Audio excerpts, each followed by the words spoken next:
Om Shanti. Good morning. आज हम सुनते हैं 24/1/22 के अनमोल मधुरमा वाक्य। आज सोमवार, प्यारे बाबा हमें सोम रस पिलाते हैं। बाबा कहते बच्चे 21 जन्म की रजाई लेनी है तो इस संगम युग के थोड़े समय में देही अभिमानी बनो। वास्तव में हम देही थे, देही अभिमानी थे, लेकिन द्वापर से आकर देह अभिमानी बने। अब फिर बाबा कहते बच्चे अपने को आत्मा समझ मुझे याद करो, क्योंकि आत्मा जैसा कर्म करती है वो संस्कार आत्मा में ही रहते हैं। तो बाबा कहते बच्चे अभी अपने संस्कार दिव्य बनाओ, क्योंकि देवता बनना है। इस समय हम ब्राह्मण कुल के हैं, हमारी मिशन है दूसरों पतितों को पावन बनाना। तीसरे में सेवा करनी है, जगह जगह जाकर के पर्चे बांटे। गंगा स्नान करने से पति पावन नहीं बन सकते। पति पावन एक शिव बाबा है, जो इस समय आकर हमें ज्ञान और राजयोग से पावन बनाते हैं, देही अभिमानी बनाते हैं। फिर हम 21 जन्म देही अभिमानी रहेंगे। फिर बाबा कहते तुमने भक्ति मार्ग में ज्ञान तप दान आदि किया, लेकिन उससे फायदा कुछ नहीं हुआ। अब आत्ममानी बनेंगे, पावन बनेंगे तो घर चलेंगे, घर जाकर फिर नई दुनिया में आएंगे। इसी प्रकार बाबा कहते जहाँ नदियों का मेला लगता है वहाँ जाकर खूब पर्चे बांटो, सेवा करो, ढंडोरा पिटाओ कि भगवान आ चुका है पतितों को पावन बनाने। दूसरा, जब गंगा स्नान करने जाते हैं तो वहाँ भी पर्चे बांटो, शमशान घाट में भी पर्चे बांटो, ताकि सभी को बाबा का संदेश मिल जाए। शांति धाम तो है साइलेंस वर्ड, और सतयुग है, सतयुग में रहते हैं देही अभिमानी। फिर द्वापर का युग रहते हैं देह अभिमानी। देह अभिमान में आकर हम बुरे कर्म करने लगे, पतित बनते गए। अब बाप आया पति से पावन बनाकर फिर घर ले जाने, क्योंकि बाबा की याद से भी कर्म विनाश होंगे। सन्यासी तो ब्रह्म को याद करते हैं, ब्रह्म तो रहने का घर है, उसको याद करने से भी कर्म विनाश नहीं होंगे। गंगा स्नान करने से भी विकर्म विनाश नहीं होंगे। विकर्म विनाश होंगे सर्वशक्तिवान बाप को याद करने से। इस समय हम जितना बाप को याद करेंगे उतने हमारे विकर्म विनाश होंगे और हम नई दुनिया के अधिकारी बन जाएंगे। बाबा कहते मैं आया हूँ इस योग अग्नि से विकर्म विनाश कर पावन बनाकर साथ ले जाने। मैं आया हूँ पतितों को पावन बनाने। तो थोड़े समय के अंदर ये पुरुषार्थ करके पावन दुनिया में चलना है। तभी हमारा पुरुषार्थी जीवन, ब्राह्मण जीवन सबसे ऊंचा चोटी है। सतयुग से उतरनी शुरू हो जाएंगे, अभी तो चढ़ती कला है। तो 1 सेकंड में बाबा जीवन मुक्ति देते हैं। जैसे हमें निश्चय होगा और ज्ञान और राजयोग की पढ़ाई पढ़ेंगे तो बाबा हमें सेकंड में जीवन मुक्ति दे देंगे। अभी हम सुनते आज के माँ वाक्य। बाबा कहते मीठे बच्चे 21 जन्मों के लिए सदा सुखी बनने के लिए इस थोड़े से समय में देही अभिमानी बनने की आदत डालो।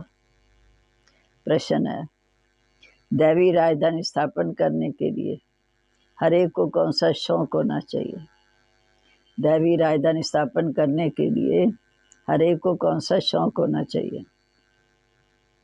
सर्विस का शौक, ज्ञान रत्नों का दान करना है।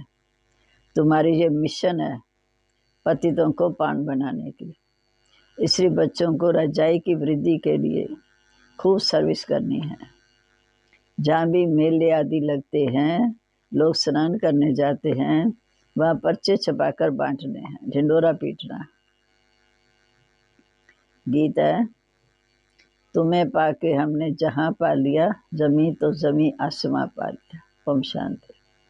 निराकार शिव बाबा बैठकर बच्चों को समझाते हैं कि बच्चे देही अभिमानी भाव, अपने को आत्मा समझो, बाप को याद करो। हम आत्मा हैं, हमको बाप पढ़ाते हैं। बाबा ने समझाया संस्कार सब आत्मा में ही रहते हैं। जब माया रावण का राज्य होता अर्थात भक्ति मार्ग शुरू होता है तो देहाभिमानी बन जाते। फिर जब भक्ति मार्ग का अंत होता तब आप आकर बच्चों को कहते बच्चे अब देहाभिमानी बनो। रावण राज्य शुरू होता तो देहाभिमानी, और राम राज्य शुरू होता तो बाप आकर कहते बच्चे देहाभिमानी बनो। तुमने जो जब तब दान पुण्य आदि किए उनसे तो कोई फायदा मिला नहीं। 5 विकार तुम्हारे में प्रवेश होने से तुम देहाभिमानी बन गए। रावण ही तुमको देहाभिमानी बनाते, वास्तव में असल तुम देही अभिमानी थे। अब ये प्रैक्टिस कराई जाती है कि अपने को आत्मा समझो। ये पुराना शरीर छोड़ हमको नया लेना है। सतयुग में ये 5 विकार होते नहीं।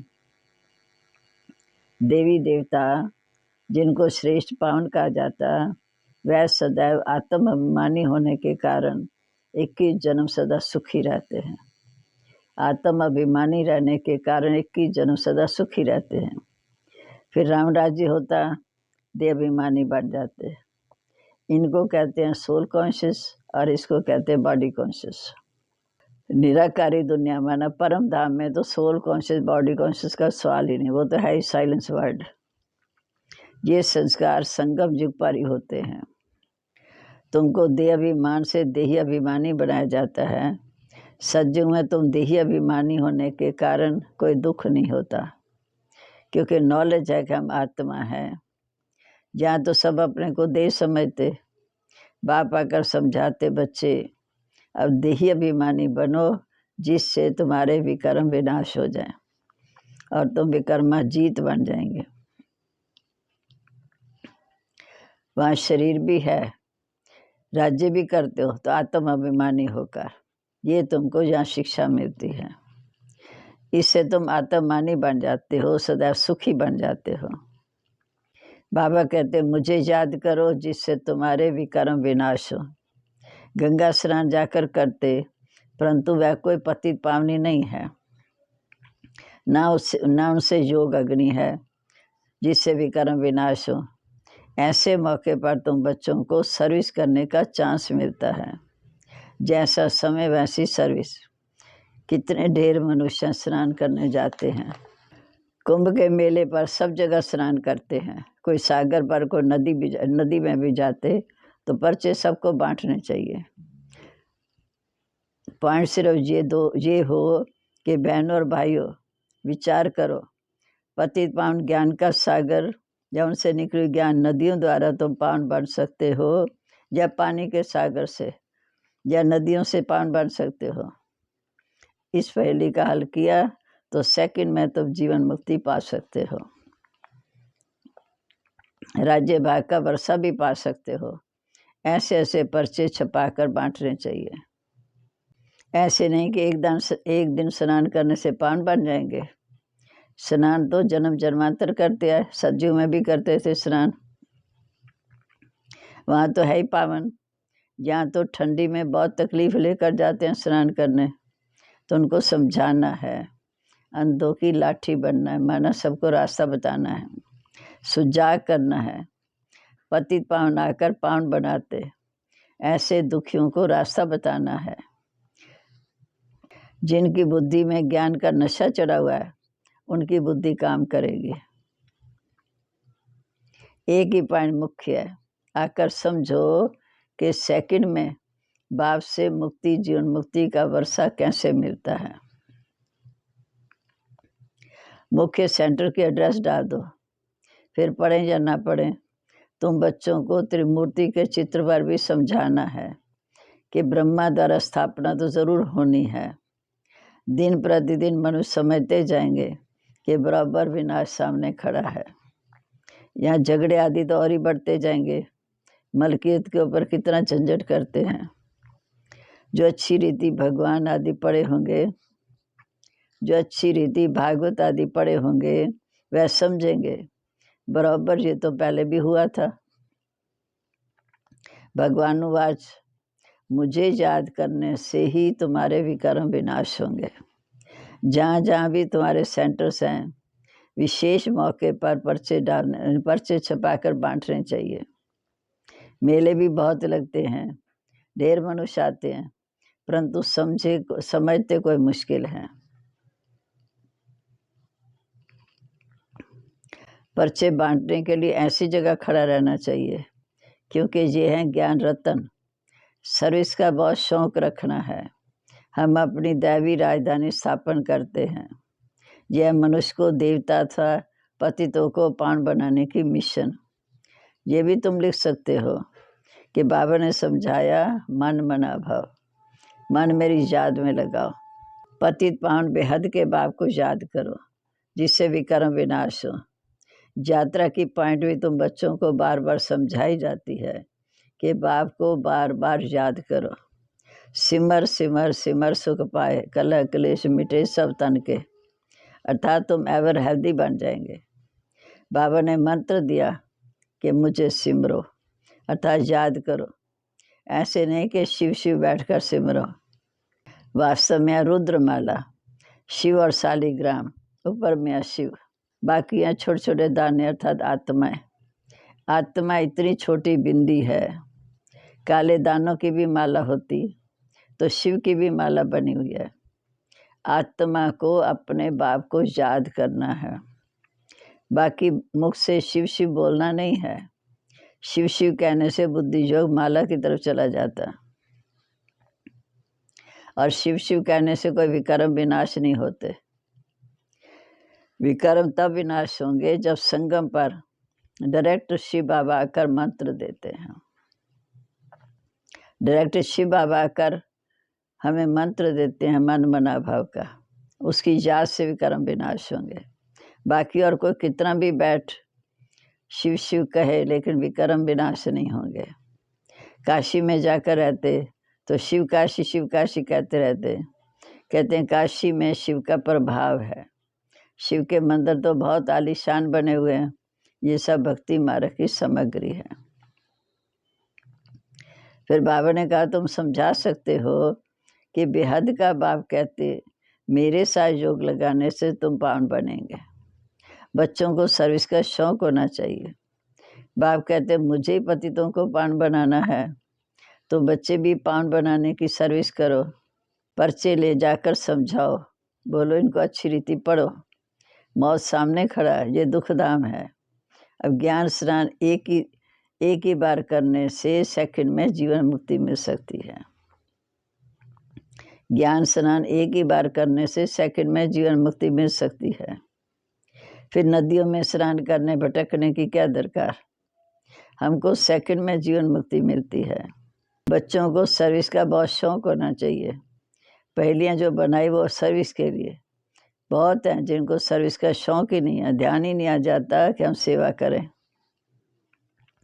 इसमें बड़ी अच्छी चमत्कारी बुद्धि चाहिए सेवा के लिए। जिनके पैरों में देह अभिमान की कड़ी जंजीरें पड़ी हैं, तो वो देही अभिमानी बन नहीं सकते। समझा जाता है जाकर क्या पद पाएंगे। जो बाबा के समझाने पर भी नहीं समझते तो यही कहा जाएगा ये क्या पद पाएंगे। तरस पड़ता है। सब सेंटर्स में देखा जाता है कौन कौन पुरुषार्थ में तीखे जा रहे हैं। कोई तो आग के फूल भी हैं, कोई गुलाब के फूल भी हैं। हम फलाने फूल हैं। हम बाबा की सर्विस नहीं करते तो समझना चाहिए हम आग के फूल जाकर बनेंगे, जिसमें कोई खुशबू नहीं। बाप तो बहुत अच्छी रीति हर बात समझा रहे हैं। तुम हीरे जैसा बनने का पुरुषार्थ कर रहे हो। कोई तो सच्चा हीरा है, कोई काले झुंझार भी हैं। हर एक को अपना ख्याल करना चाहिए। हमको हीरे जैसा बनना है। अपने से पूछना है, हम हीरे जैसे बने हैं? अच्छा, मीठे मीठे सिक्के लदे बच्चों प्रीत, माता पिता बाप दादा का याद प्यार, गुड मॉर्निंग। रूहानी बाप की रूहानी बच्चों को नमस्ते। रूहानी बच्चों की रूहानी बाप दादा को नमस्ते। नमस्ते बाबा, गुड मॉर्निंग। सदा रहो हंसते हंसते। शुक्रिया बाबा, शुक्रिया। अब धारणा के लिए मुख्य सार। देह अभिमान की कड़ी जंजीरें काट देनी है। सोल कॉन्शियस रहने का संस्कार बनाना है। दूसरा, सर्विस का बहुत शौक रखना है। बाप समान पति से पान बनाने की सेवा करनी है। सच्चा हीरा बनना है। अब आज का वरदान। कर्म करते हुए न्यारी और प्यारी अवस्था में रह हल्केपन की अनुभूति करने वाले कर्मातीत भव। कर्मातीत अर्थात न्यारा और प्यारा। कर्म किया, करने के बाद ऐसा अनुभव हो जैसे कुछ किया ही नहीं। प्यार न्यारे हो जाओ। कराने वाले ने करा लिया, कर्म कराना शिव बाबा। ऐसी स्थिति का अनुभव करने से सदा हल्कापन रहेगा। कर्म करते मन का भी हल्कापन, मन की स्थिति में भी हल्कापन। जितना कार्य बढ़ता जाए उतना हल्कापन भी बढ़ता जाएगा। कर्म अपनी तरफ आकर्षित ना करे। मालिक होकर कर्म इंद्रियों से कर्म कराना और संकल्प में भी हल्केपन का अनुभव करना। यही कर्मातीत बनना है। मैं आत्मा राजा हूँ, मालिक बन हर कर्म इंद्रिय से कर्म कराना है। संकल्प में भी हल्केपन का अनुभव करना, यही कर्मातीत अवस्था है। स्लोगन है, सर्व प्राप्तियों से सदा संपन्न रहो तो सदा हर्षित, सदा सुखी, खुश नसीब बन जाएंगे। अब मतेश्वरी जी का अनमोल माँ वाक्य। किस्मत बनाने वाला परमात्मा है, किस्मत बिगाड़ने वाला खुद मनुष्य है। बनाने वाला परमात्मा वाक्य में ज्ञान देकर हमारा भाग्य जगा रहे हैं और बिगाड़ने के लिए हम खुद मालिक हैं, क्योंकि हम श्रीमत पर नहीं चलेंगे तो हम अपना भाग्य गवाएंगे। अब ये तो हम जानते हैं कि मनुष्य आत्मा की किस्मत बनाने वाला कौन है और किस्मत बिगाड़ने वाला कौन। हम ऐसा नहीं कहेंगे कि किस्मत बिगाड़ने वाला वही एक परमात्मा है। बाकी ये ज़रूर है, किस्मत को बनाने वाला परमात्मा है और किस्मत को बिगाड़ने वाला हम स्वयं खुद मनुष्य हैं। अब ये किस्मत बने कैसे, फिर गिरे कैसे, इस पर समझाया जाता है। मनुष्य जब अपने को जानते हैं और पवित्र बनते तो फिर से वो बिगड़ी तकदीर को बना लेते हैं। अब जब बिगड़ी तकदीर कहते हैं तो इसमें सर्विस है। कोई समय अपनी तकदीर बनी थी जो फिर बिगड़ गई। सज्जू त्रेता में हमारी तकदीर जगी हुई थी, अब फिर बिगड़ गई। अब फिर वही बिगड़ी तकदीर को परमात्मा खुद आकर बनाते हैं। अब कोई कहे परमात्मा खुद तो निराकार है, तकदीर कैसे बनाएगा। इस पर समझाया जाता है कि निराकार परमात्मा कैसे आकर साकार ब्रह्मा तन द्वारा अविनाशी नौले द्वारा हमारी बिगड़ी तकदीर को बनाते हैं। अब ये नौले देना परमात्मा का काम है। बाकी मनुष्य आत्मा एक दो की तकदीर को नहीं जगा सकती। जब उनकी खुद सोई हुई कैसे जगाएंगे। तकदीर को जगाने वाला एक परमात्मा, तभी उनका यादगार मंदिर कायम है, शिव बाबा के मंदिर कायम है।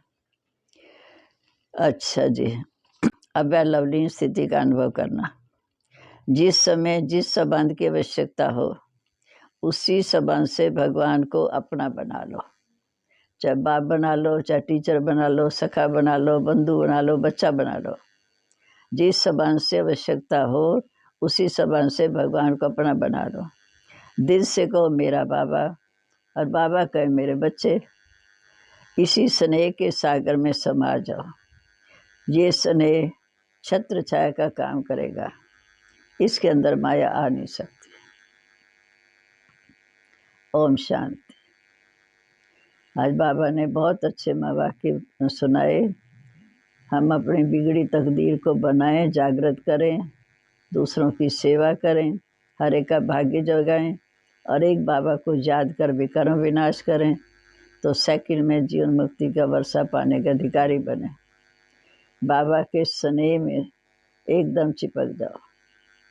स्नेह छत्र छाया का काम करेगा, माया से बचे रहेंगे। ओम शांति। अभी हम बाबा को प्यार से याद करेंगे, उनके स्नेह में खोए हुए याद में एकदम प्यार से खो जाएंगे, जिससे अनुभूति करेंगे कि बाबा का मेरे से कितना प्यार है। ओम शांति।